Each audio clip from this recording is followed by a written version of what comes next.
রবিবার মেখলিগঞ্জ শহর সংলগ্ন জয়ী সেতুর পাশে তিস্তা নদীর ধারে মেখলিগঞ্জ শহরের ছট পূজার ঘাট পরিদর্শন করেন মেখলিগঞ্জের বিধায়ক পরেশচন্দ্র অধিকারী এবং মেখলিগঞ্জ পৌরসভার চেয়ারম্যান প্রভাত পাটনি।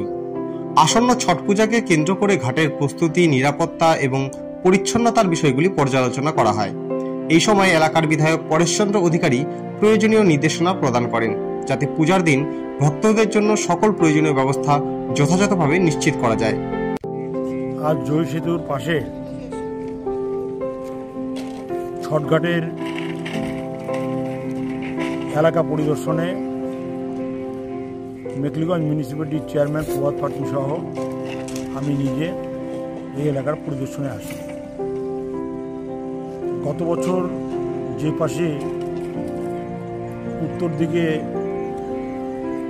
যেখানে ছটঘাটের ঘাট করা হয়েছিল, এবার সেখানে অতিরিক্ত জল হওয়ার কারণে এবার দক্ষিণ দিকে, আমাদের জয়ী সেতুর দক্ষিণ দিকে ছটঘাটের জায়গা করা হচ্ছে।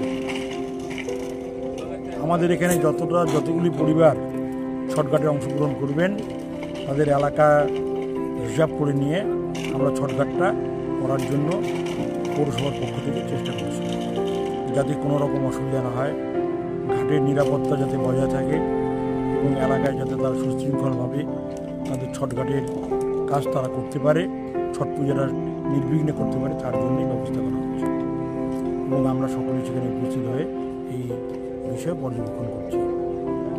আজকে জয়ী ব্রিজ সংলগ্ন আমাদের যে ছটঘাট হবে মেখলিগঞ্জ পৌরসভার ব্যবস্থাপনায়, আজকে সেটা পরিদর্শনে আসলাম। সাথে সাথে আমাদের মাননীয় বিধায়ক পরেশচন্দ্র অধিকারী মহাশয় তিনি নিজে আজকে এখানে আসলেন।